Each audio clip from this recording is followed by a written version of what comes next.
Hello. In this video, I'm going to demonstrate how to generate and use SPSS output to test and probe interaction effects in the context of HLM analyses. Although it is possible to test the interactions between predictors in SPSS, it is not possible to directly generate plots and tests of simple slopes when carrying out HLM. However, with the help of Christopher Preacher's web utility, it is possible to probe a significant interaction.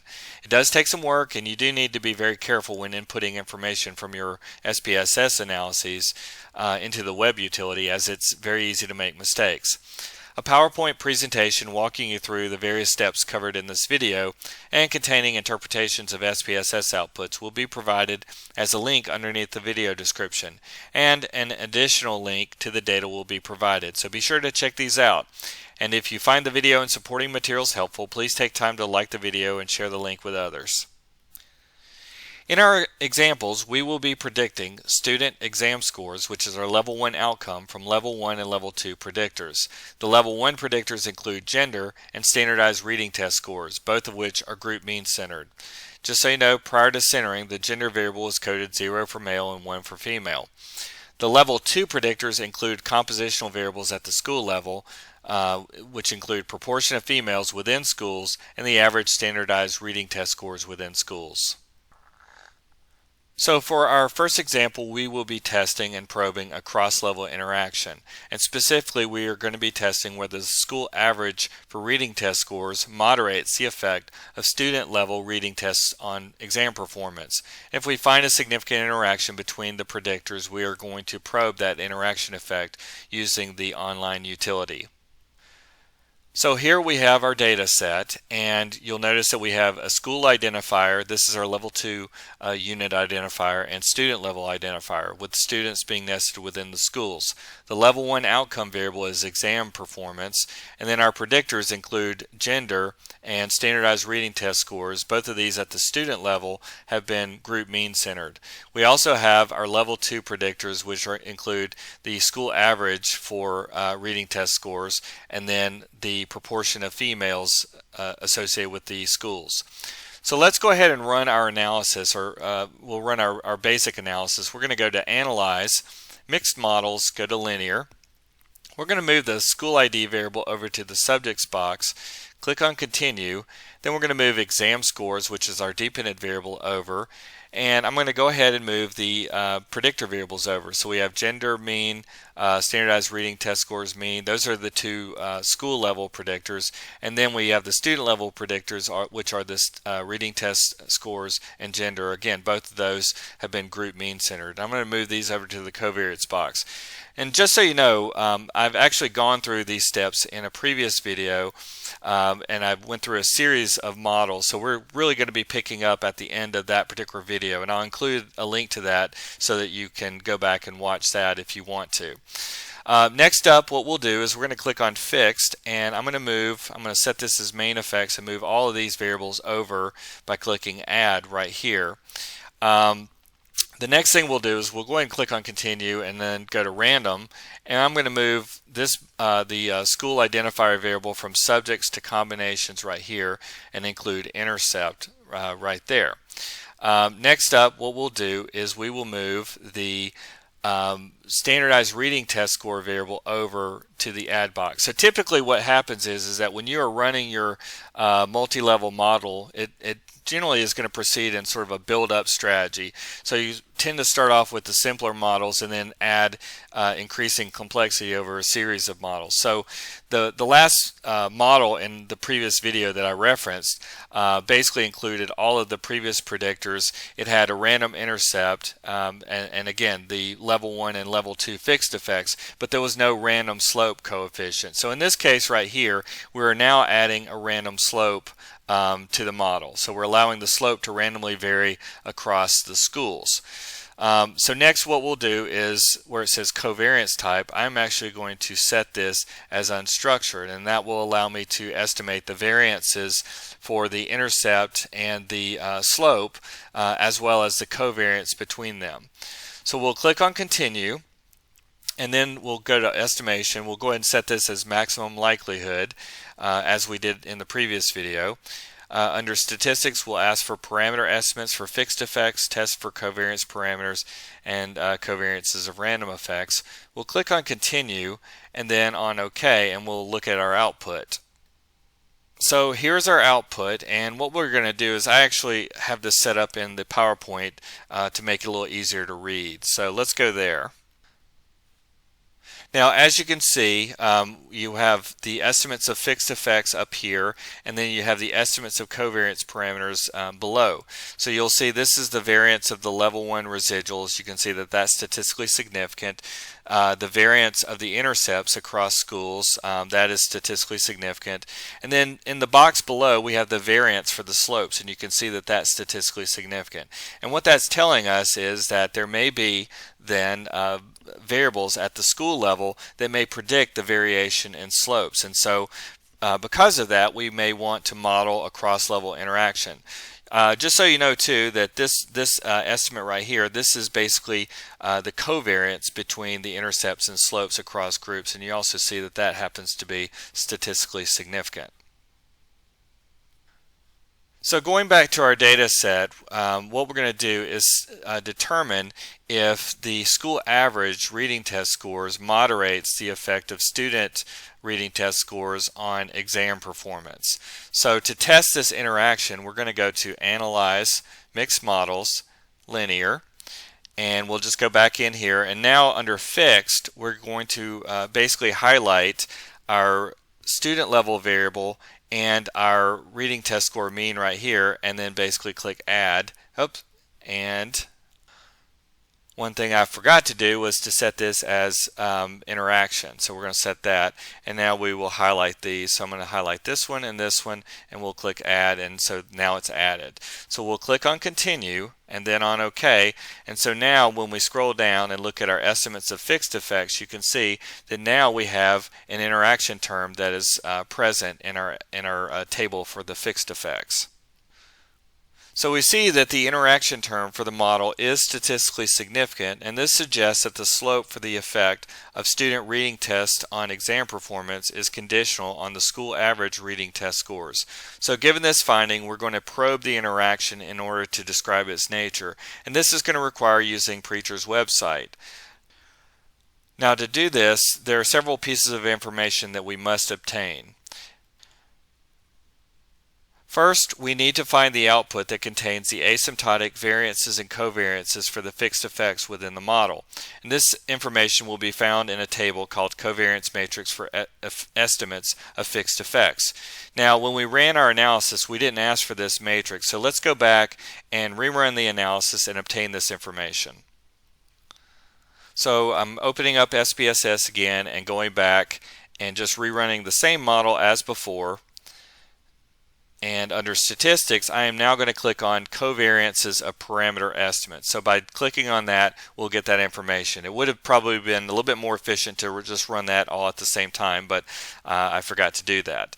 So now I'm opening this up, and so now you can see we have our box, our previous table of estimates of covariance parameters that we've gone through, and then down below you can see we have our covariance matrix for estimates of covariance parameters. So this is the table that I'm really focusing my attention on at this point. So the estimates along the principal diagonal are variances, and obviously if you take the square root of these values, you end up with the standard errors that's shown in the fixed effects table below. The elements above and below the principal diagonal contain the same values, and these are basically the estimated covariances of the regression coefficients. They're basically under the assumption that the sampling distribution of the coefficients is multivariate normal.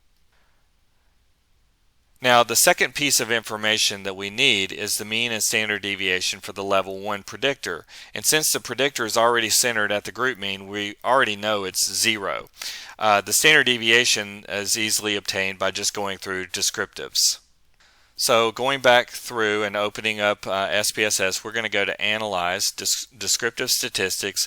We'll go to Descriptives, and then we're going to find our level 1 predictor, which is this variable right here, and we're going to move it over to the variables box. Under options, you can see that we already have the mean and standard deviation checked. So I'll click on OK, and so now we have our descriptive statistics, and within this table we have the standard deviation, and again there's the mean for our predictor.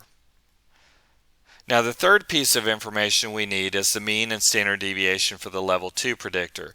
And the easiest thing to do to obtain these pieces of information is to create a data set that contains only the school level data using the aggregate menu for the level 2 predictor, and then we can obtain the mean and standard deviation.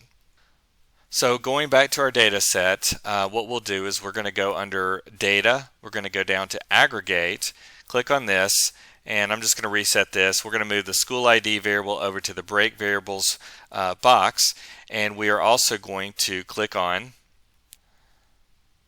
our level 2 predictor, the aggregate school aggregate in terms of reading test score. So we're going to move this over to the summaries of variables box, and we can leave this as it is, and then what we will do is click on create a new data set containing only the aggregated variables. So I'm just going to give it a new name, and we'll call this school AGGR, aggregate basically, and then we'll click on OK. And so what will happen at this point is that a new data set is created that contains our school level data for that variable. So this is the aggregated means associated with each individual school. So you can see that we have 65 schools that are being represented. So to obtain the mean and standard deviation for this variable right here, we can just click on Analyze, go to Descriptive Statistics as before, go to Descriptives, and we'll move this variable over to the Variables box. Under Options, we'll make sure to have Mean and Standard Deviation clicked,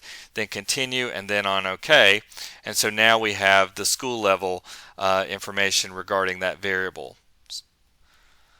So now we have the essential information that we need to plug into Preacher's utility, and what we're going to be using is the calculator associated with case 3. And so you'll notice at the top it's got x1, that's the focal predictor, w1 is the moderator variable. So typically when you're studying an interaction, you're going to designate one variable as the focal predictor, the other as the moderator of the effect of the focal predictor on the dependent variable. And so what we're going to be doing is taking our information from our SPSS outputs and plugging it into these cells within this particular calculator. So looking at the site more directly, you can see that this is what it looks like right here. It may kind of run off the screen a little bit for you, and I'm also going to include a link underneath the video for this as well. But you can see right here that as you scroll down, it's got descriptions of the various cases. There's case 1, case 2, case 3, where basically you can test for cross-level interactions and within level interactions. So what we're going to be doing for this particular demonstration is focusing in on the cross-level interaction. So this is the calculator right here, and so you just are essentially plugging in the information into these cells, and when you click on calculate, you'll get information that will allow you to probe the interaction effect.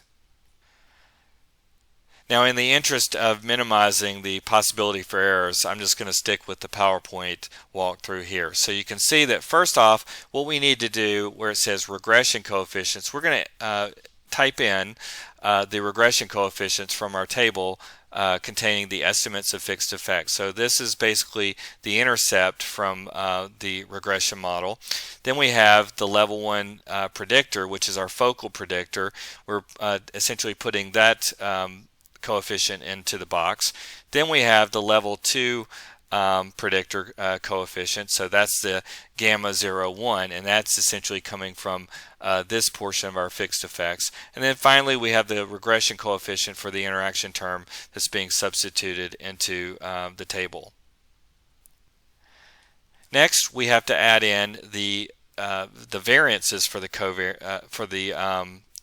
regression coefficients. So you can see right here, this is our gamma 0, 0. That's essentially, again, our intercept. So within this covariance matrix, essentially along the primary diagonal or principal diagonal, you have the variances. So you have the variance for the intercept that's being added right here. Then you've got essentially the variance for the level 1 predictor, this number right here, which is this from this cell right here. Then you've got the variance for the level 2 predictor, this number right here, which is this here, and then you also have the variance associated with the regression slope for the interaction term, which is that number you see there. After you've done that, you're going to need to add in the coefficient covariances. So you can see the boxes that I have right here, those numbers are being plugged in down here within the utility. So first we have basically gamma 0, 0 for the intercept, gamma 0, 1, that's the regression slope for the level 2 predictor. So we have essentially the intercept right here and the level 2 predictor right here. So this number that you see right here is being plugged into this box right there. Then you've got gamma 1, 0, that's for the level 1 regression slope, and then you also have the 1, 1, which is for the interaction term. So essentially it's this number right here that's being plugged in to this box right here. And you'll notice that in the SPSS output, this is in scientific notation, but I was able to copy it and paste it in without any problem. Then you've got the intercept, the covariance between the intercept and the level 1 predictor. So it's this number right here that's being plugged into this box. And then we have the 0, 1, that's the level 2 predictor, and the covariance between the level 2 regression slope and the interaction term. So that's that last number right here. That's this number within this matrix. So you can see it's very easy to make a mistake when you're entering this information. That's why it's so important that you pay really close attention. Finally, we're going to use the pick-a-point approach in order to probe the interaction. So you'll see right here it's got conditional values for our moderator variable. So essentially, using the conventional approach, we put the mean for our moderator variable into this box right here, and then we're essentially taking the mean and subtracting the standard deviation to get this number right here, and then taking the mean and adding the standard deviation to get this number right here. The x values that you see in this right here, this number, the 0, is essentially the mean with respect to our focal predictor, and then obviously the mean minus the standard deviation is negative 0.94199, and then the mean plus is this number right here. So once all this information is in there, now we can click on calculate, and you'll notice that now we get the simple intercepts and slopes at the conditional values of W. So that's basically it right here. So the simple slope basically at low values on the moderator, or the low point on the moderator variable, you can see there's a positive slope. It's statistically significant. At sort of a medium level on the moderator variable, we still have a positive slope. It's statistically significant. And then at the high point on the moderator, positive and statistically significant. And if you want to visualize the interaction, all you have to do is click on Submit above to the RWeb, or as is kind of noted on the website, if the RWeb is not working for whatever reason, you can copy this information and paste it into the R program and run it, and you'll get the same information. So I'm going to go ahead and submit this to the RWeb, and you can see that now we have our plot of the two-way interaction. Now for our next example, we're going to test and probe the interaction within level 1. So we're going to look to see if there's a significant interaction between the student level reading test scores and gender, and then probe that interaction. So we'll go back to our data set. I'm going to go to Analyze, go back to Mixed Models, Linear, and I'm just going to go ahead and reset this, by the way. So we'll move our school ID variable over to Subjects.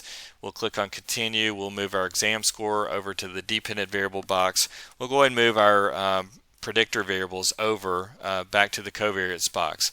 Under Random, we're going to just move our school ID variable over here, and we're going to leave Include Intercept clicked, but we're not going to have any random slope in this particular model, because basically we're just going to be focusing on an interaction at level 1. So we'll click on Continue, and under Fixed, we're going to go ahead and I'm just going to click on Main Effects and move all of these over by clicking, by highlighting and clicking Add. And then we're going to set this as an interaction, and then we're going to basically highlight the level 1 predictors. So they're standardized reading test scores at the individual level and gender, and we'll click on add right here, and so now we have the interaction effect that's being reflected. We'll go ahead and click on continue. Under estimation, we'll go ahead and go back to maximum likelihood. Under statistics, we're going to ask for parameter estimates for fixed effects, test for covariance parameters. There's covariances of random effects, and because we're going to want to probe that interaction if it's statistically significant, we're going to need that asymptotic variance covariance matrix. So we're going to click on covariances of parameter estimates. We'll click on continue and then on OK, and so now we have our output that's given. So you can see there's a good bit that's provided, and as we scroll down you can see our table for the fixed effects. We have our covariance matrix for the estimates of fixed effects below, and so forth. And then down below you also see our covariance parameters table that's being reflected. So in our table containing the estimates of fixed effects, we see that the interaction between the two level 1 predictors was not statistically significant. So ordinarily at this point we would stop. We would not bother trying to probe or describe that interaction effect because it's non-significant.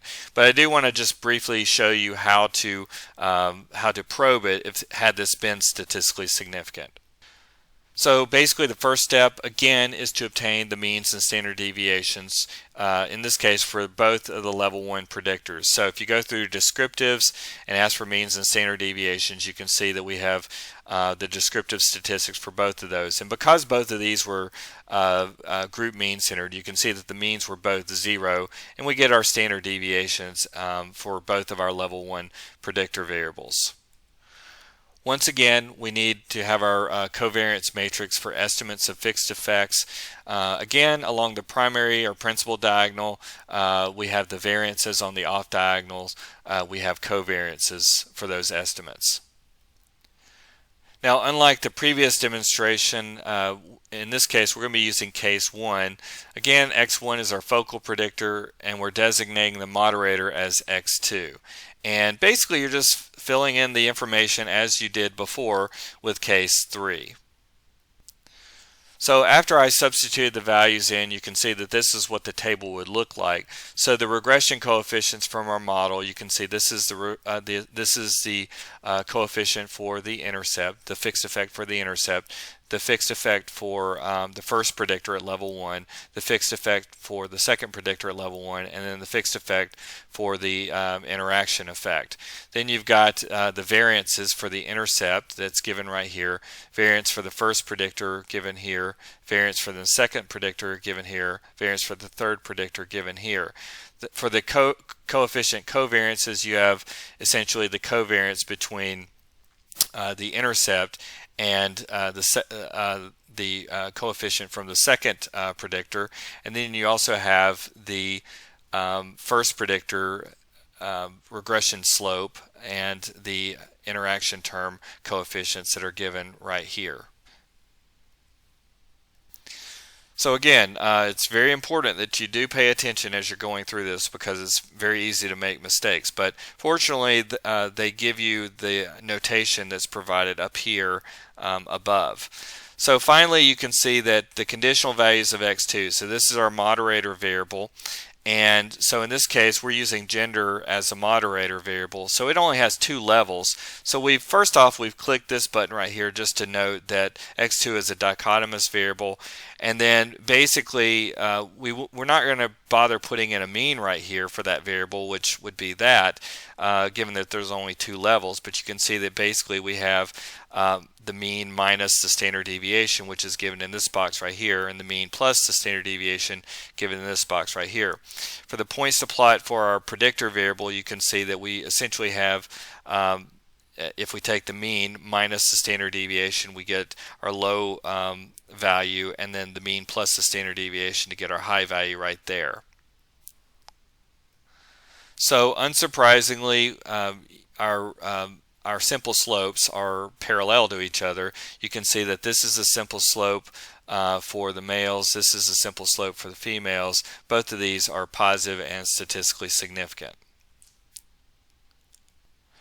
So finally, let's test and probe the interaction among predictors at level 2. So we're going to examine the interaction between standardized reading test scores, the aggregated reading test scores, and the aggregated gender variable.